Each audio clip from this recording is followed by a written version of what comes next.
Picture this. It's the year 2030, and the world is watching in awe as a group of Chinese astronauts, or taikonauts, take their first steps on the lunar surface.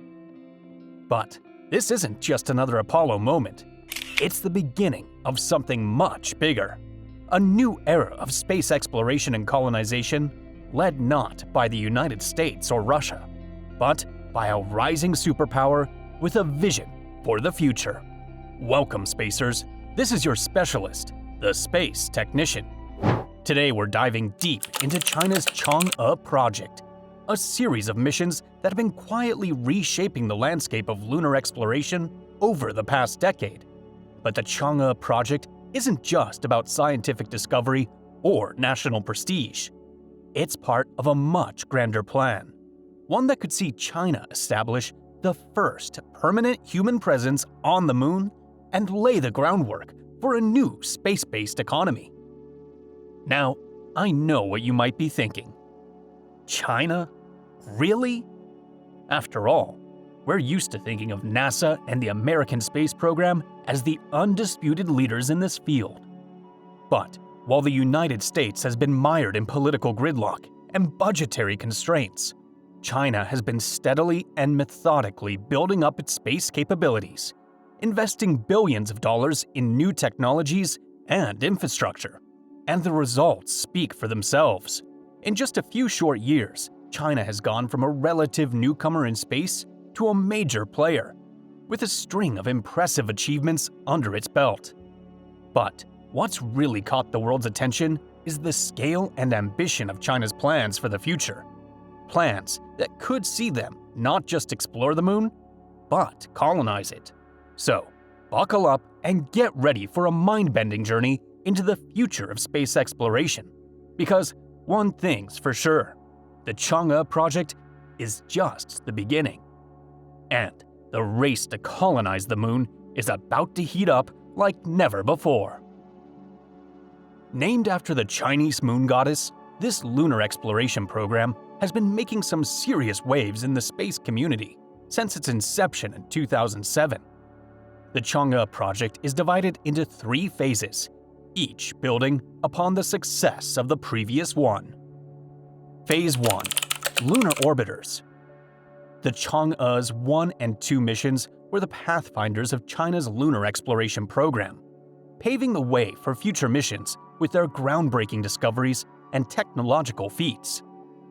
Chang'e 1, launched on October 24, 2007, was China's first lunar orbiter and a testament to the country's growing space capabilities. Equipped with a suite of advanced scientific instruments, including a CCD stereo camera, a laser altimeter, an imaging spectrometer, a gamma X-ray spectrometer, and a microwave radiometer. Chang'e 1 provided an unprecedented view of the lunar surface. Over the course of its 16-month mission, Chang'e 1 collected over 1.37 terabytes of data, covering the entire lunar surface with a resolution of 120 meters. The mission's laser altimeter, in particular, provided the most accurate topographic map of the moon to date, with a vertical resolution of 1 meter and a horizontal resolution of 3 kilometers. Chang'e 1's data also revealed the presence of a new type of lunar rock rich in iron oxide, titanium dioxide, and olivine. These findings challenged traditional models of lunar geology and suggested that the moon's interior may be more complex and diverse than previously thought. Chang'e 2, launched on October 1, 2010, built on the success of its predecessor, with even more advanced instruments and capabilities. In addition to its primary mission of mapping potential landing sites for future missions, Chang'e 2 also conducted a number of groundbreaking experiments and maneuvers. One of the most remarkable achievements of Chang'e 2 was its flyby of asteroid 4179, Totatis, in December 2012. After completing its primary mission in lunar orbit, Chang'e 2 used its remaining propellant to embark on a journey to the asteroid belt, covering a distance of over 7 million kilometers. The flyby, which brought Chang'e 2 within 3.2 kilometers of Totatis' surface, provided the first close-up images of the asteroid and revealed its complex geology and surface features. Phase 2: Soft Landers and Rovers. With the success of the Chang'e 1 and 2 missions, China was ready to take the next step in its lunar exploration program, landing on the moon's surface. The Chang'e 3 and 4 missions represented a major milestone in this effort, demonstrating China's ability to land and operate rovers on the lunar surface. Chang'e 3, launched on December 1, 2013, was the first spacecraft to soft land on the moon since the Soviet Union's Luna 24 mission in 1976. The lander, equipped with a suite of scientific instruments, including a lunar-based ultraviolet telescope and a soil probe, provided valuable data on the lunar environment and geology.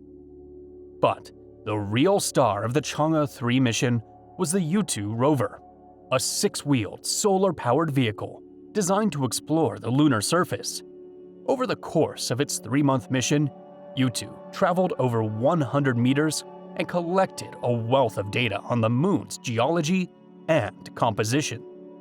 One of the most significant findings of the U-2 rover was the discovery of a new type of lunar basalt, rich in iron and titanium. This finding challenged previous models of lunar volcanism and suggested that the moon's volcanic history may be more complex and diverse than previously thought. Chang'e 4, launched on December 7, 2018, took things even further by landing on the far side of the moon, a feat that had never been accomplished before. The mission, which included a lander and the U-2 rover, aimed to explore the Von Karman crater, a vast impact basin on the moon's far side that is thought to contain clues to the early history of the solar system. To communicate with the Chang'e 4 lander and rover, China launched the Chue-Chiao relay satellite, which orbits the Earth-Moon L2 Lagrange point and provides a continuous link between the far side of the moon and mission control on Earth. Since landing on the far side of the moon in January 2019, the U-2 rover has made a number of groundbreaking discoveries, including the detection of materials that may have originated from the moon's mantle. These findings provide new insights into the composition and structure of the lunar interior, and could help scientists better understand the formation and evolution of the moon. Phase 3: Sample Return Missions. With the success of the Chang'e 3 and 4 missions, China has demonstrated its ability to land and operate on the lunar surface. The next step in the country's lunar exploration program is to return samples of the moon to Earth for detailed analysis and study. The Chang'e 5 mission, launched on November 23, 2020, was a major milestone in this effort. The mission included an orbiter, a lander, an ascent vehicle, and a return capsule, and was designed to collect and return up to 2 kilograms of lunar samples to Earth. The Chang'e 5 lander touched down in the Mons Rumke region of the Moon, a volcanic complex in the Oceanus Procellarum that is thought to contain some of the youngest rocks on the lunar surface. Using a combination of a drill and a scoop, the lander collected samples from both the surface and subsurface of the Moon. After collecting the samples, the lander transferred them to the ascent vehicle, which then lifted off from the lunar surface and docked with the orbiter. The samples were then transferred to the return capsule, which separated from the orbiter and returned to Earth, landing in Inner Mongolia on December 16, 2020. The Chang'e 5 mission was a major achievement for China's lunar exploration program, demonstrating the country's ability to carry out complex, multi-stage missions and return samples from the Moon to Earth. The samples collected by Chang'e 5 are now being studied by scientists around the world, providing new insights into the Moon's geology, composition, and history. With the success of the Chang'e 5 missions, China has established itself as a major player in lunar exploration. But the country's ambitions don't stop there. In the coming years, China plans to launch a series of new missions to the Moon, including the Chang'e 6, 7, and 8 missions, which will focus on exploring the lunar South Pole and testing technologies for future crewed missions. China has also announced plans to establish a permanent lunar base in the 2030s, which could serve as a stepping stone for future missions to Mars and beyond. Enter the International Lunar Research Station, ILRS, a collaborative effort between China and Russia to construct a robotic base on the lunar South Pole. The ILRS is set to be completed in the 2030s and will serve as a testbed for technologies required for long-term human habitation on the Moon. To support these ambitious goals, China is developing some seriously impressive hardware. The Long March 9 rocket, their answer to SpaceX's Starship, is a super heavy lift vehicle designed to transport massive payloads to the Moon and beyond. With a payload capacity of 140 tons to low Earth orbit and 50 tons to lunar transfer orbit, the Long March 9 is set to be a game-changer for China's space ambitions.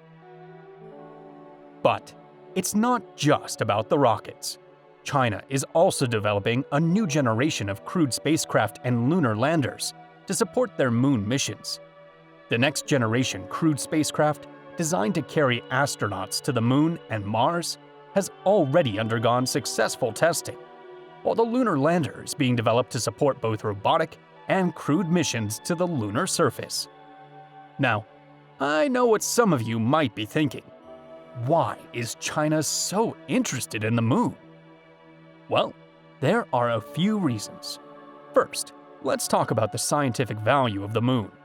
Our celestial neighbor is like a time capsule, preserving a record of the early history of our solar system. By studying the Moon's geology, composition, and structure, scientists can gain invaluable insights into how the Earth and other terrestrial planets formed and evolved over billions of years. One of the key scientific objectives of China's lunar exploration program is to study the Moon's subsurface structure and composition.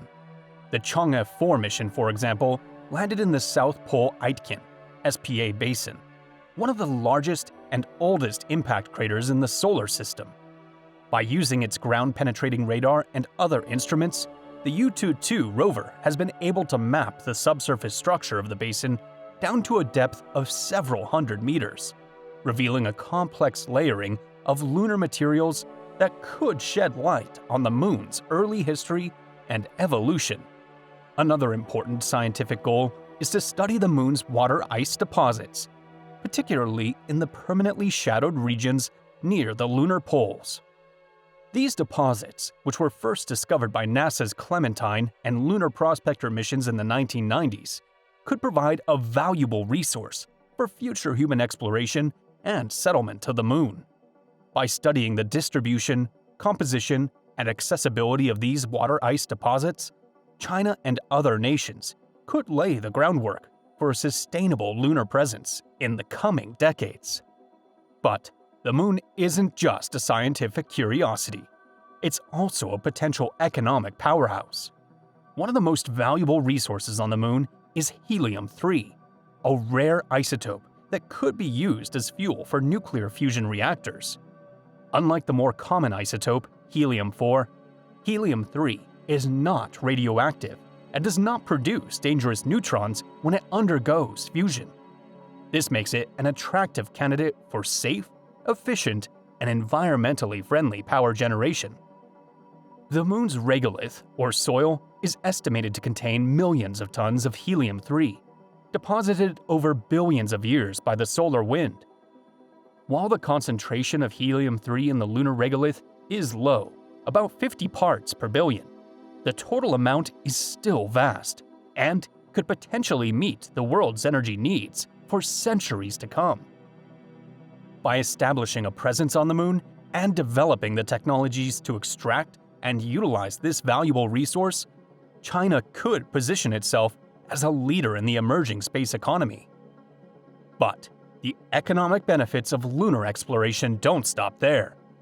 The Moon is also rich in other valuable resources, such as rare earth elements, titanium, and platinum group metals. These materials are essential for a wide range of high-tech applications, from smartphones and electric car batteries to advanced aerospace components. By developing the infrastructure and capabilities to extract and process these resources on the Moon, China could gain a significant competitive advantage in the global economy of the future. Finally, there's the geopolitical angle to consider. As the world's space programs continue to advance and the competition for resources and influence in space heats up, the Moon is becoming an increasingly important strategic asset.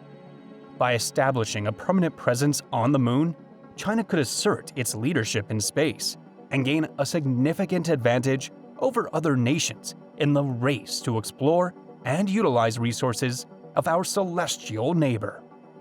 Moreover, a Chinese lunar base could serve as a stepping stone for future missions to Mars and beyond.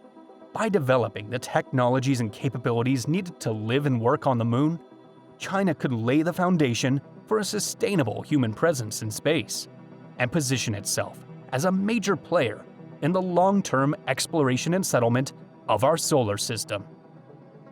Of course, China's lunar ambitions are not without challenges and controversies.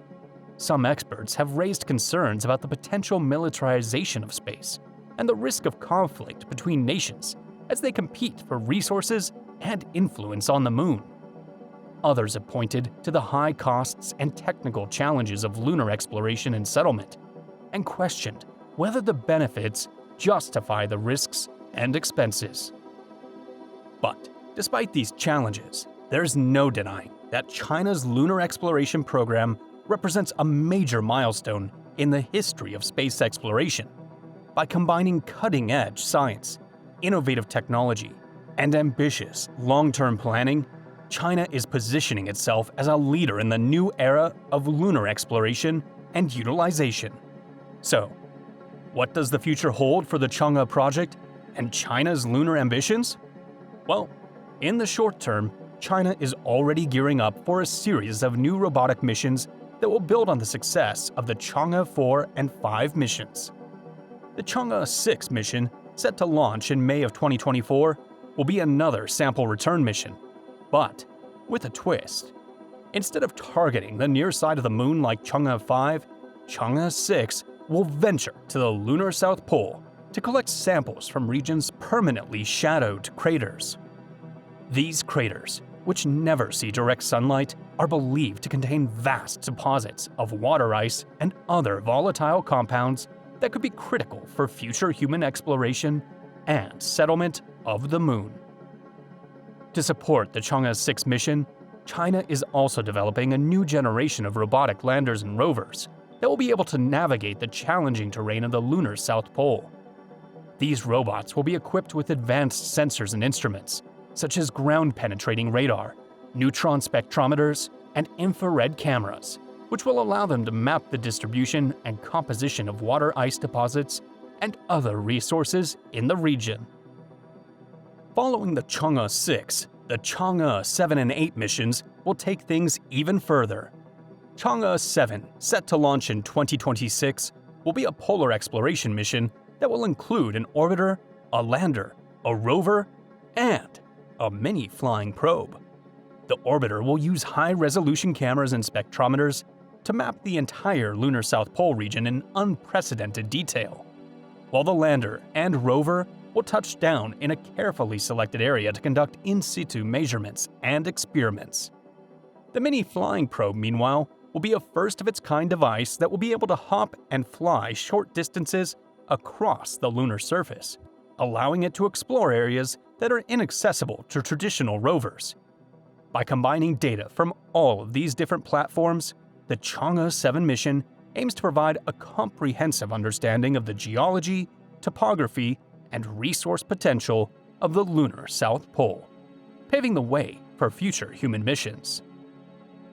Chang'e 8, set to launch in 2028, will be an even more ambitious mission that will test key technologies for in-situ resource utilization, ISRU, on the Moon. ISRU refers to the use of local resources, such as lunar regolith or water ice, to produce useful materials like oxygen, water, and fuel that can support human life and exploration. The Chang'e 8 mission will include a large-scale 3D printer that will use lunar regolith as a raw material to construct a small prototype lunar base. This prototype base will serve as a testbed for a range of ISRU technologies, such as oxygen extraction, water purification, and power generation, using solar energy and fuel cells. By demonstrating the feasibility of these technologies on the Moon, China hopes to lay the groundwork for a sustainable human presence on the lunar surface in the decades to come.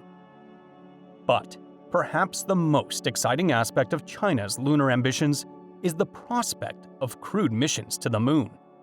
China has already announced plans to send its first taikonauts to the lunar surface by the early 2030s, with the ultimate goal of establishing a permanent lunar base that can support long-term human habitation and scientific research. To achieve this goal, China is developing a range of new technologies and capabilities, such as heavy-lift rockets like the Long March 9, a new generation of crewed spacecraft like the Chinese Orion, and advanced life support systems that can recycle air and water and provide a closed-loop environment for astronauts on the Moon. China is also exploring the possibility of using lunar resources to support its crewed missions and long-term presence on the Moon. For example, by extracting oxygen from lunar regolith and water from ice deposits, China could reduce its reliance on expensive and risky resupply missions from Earth. Similarly, by using lunar materials to construct habitats and infrastructure, China could create a more sustainable and cost-effective base of operations on the Moon. Of course, achieving these goals will require overcoming a range of technical, political, and economic challenges. On the technical side, China will need to develop reliable and efficient systems for landing and operating on the Moon, as well as robust life support and medical care capabilities to keep astronauts healthy and productive in the harsh lunar environment. On the political side, China will need to navigate a complex web of international agreements and treaties governing the use of space resources and the establishment of lunar bases.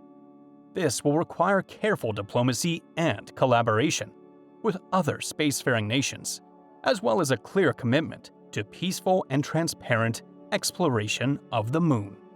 And on the economic side, China will need to justify the significant costs and risks of lunar exploration and settlement to its own people and the wider world. This will require demonstrating the tangible benefits of lunar resources and technologies, as well as making a compelling case for the scientific, cultural, and inspirational value of human exploration of the Moon. So there you have it, spacers, an in-depth look at the Chang'e project and China's plans to colonize the Moon. It's an exciting time for space exploration, and we can't wait to see what the future holds. Make sure to keep an eye on the Space Technician for all the latest updates and analysis. And if you enjoyed this video, don't forget to give a big thumbs up, subscribe to our channel if you haven't already, and ring that bell to stay notified about all our upcoming content. We've got some amazing videos in the pipeline, and you won't want to miss a single one. Keep dreaming of the stars, and remember, ad luna per aspera, to the Moon through hardships. This is the Space Technician, signing off for now, and I'll see you Space Cowboys in the next one.